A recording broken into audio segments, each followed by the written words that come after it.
Good afternoon, you guys. It's been a minute since I've spoken to you in this format through the YouTube videos, but I'm finally at the place where I feel comfortable and I feel like it's a good time for me to come back to it. As you can see on my background, Dome Real Estate Group is the new brokerage that I just opened. And with that being said, let's get to the business. This format is going to be slightly different than I had before. It's probably going to be a little bit shorter and a little bit sweeter, but nonetheless.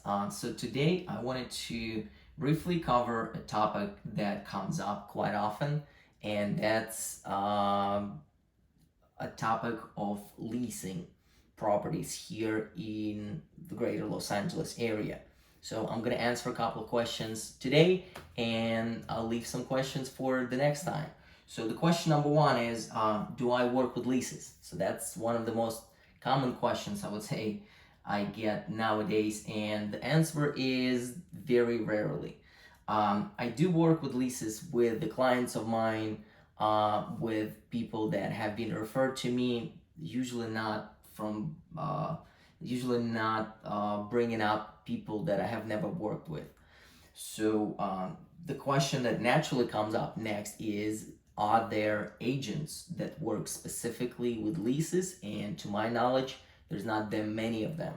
The reason being, compensation for the leases is not compatible to the compensation that real estate agents and brokers would receive when they will sell the property. So naturally, that puts us in a position where there's not that many people that work leases, bread and butter leases, anything under $5,000 a month. Very difficult to make financial sense for us out of that. However, there's people that are specifically working with the luxury leases. That is the concept that I'm familiar with. This is something that I know there's a category of real estate agents and brokers that do that. But with the leases that are most commonly asked about, anything under $5,000, I don't know anyone that works specifically with this type of product. The other question that comes up is, who pays for the services? This is slightly different, and the clientele that I have that comes from Ukraine, Russia, Kazakhstan, or Uzbekistan, they have a slightly different scenario on who pays for leases. Here in the US, here in California in particular, and in Los Angeles, that's where I'm located and do the majority of my business, the landlord will pay for the lease, and the typical commission will be somewhere between 2 to 5%. On a shorter term leases, the commission might be a little bit higher, but that's due to the fact that the total amount of the deal will be much lower anyway. Best sites to find homes for lease. You've probably heard of those websites, but I'm still gonna repeat and reiterate.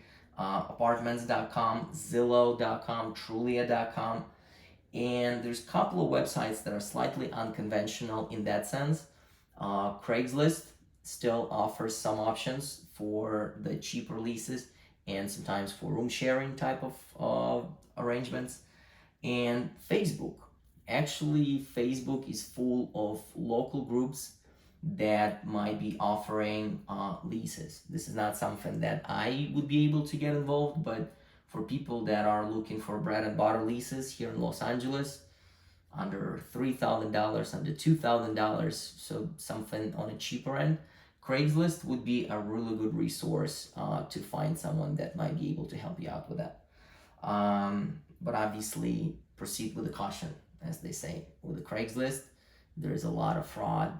Same thing with the Facebook, but you got to make sure that when you go into Facebook groups, you are communicating to people that might be able to help you out, people that might be able to understand your situation. I recommend a lot of my Russian-speaking clients start their search on Facebook groups simply because it's a little bit easier to convince somebody that understands their situation to lease them a place rather than somebody that's not familiar with the concept, renting them out a space without having a credit history. It might be a little bit difficult. And the last question I wanted to cover today is a short-term rentals. Where can you find it? So the short-term rentals usually would be considered anything under 6 months or maybe even under a year.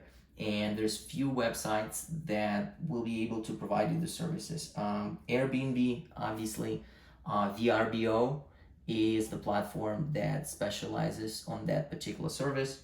Sometimes you can find shorter term leases in the MLS, but most of the time you will be able to find short term leases in the MLS for the luxury type of product. Anything, you know, north of $20,000-$50,000 a month. So that's a very, very specific product. There's lots of questions that I haven't covered, so I will do that in the next videos. Just wanted to record a quick you see, I'm still trying to learn English, but just wanted to record a quick video and come back to this. So hopefully you guys will like this format. I will be recording the video about this in Russian language, so if it's easier for you, please check out my YouTube channel, support me, and I'll see you guys in the next videos. Bye bye.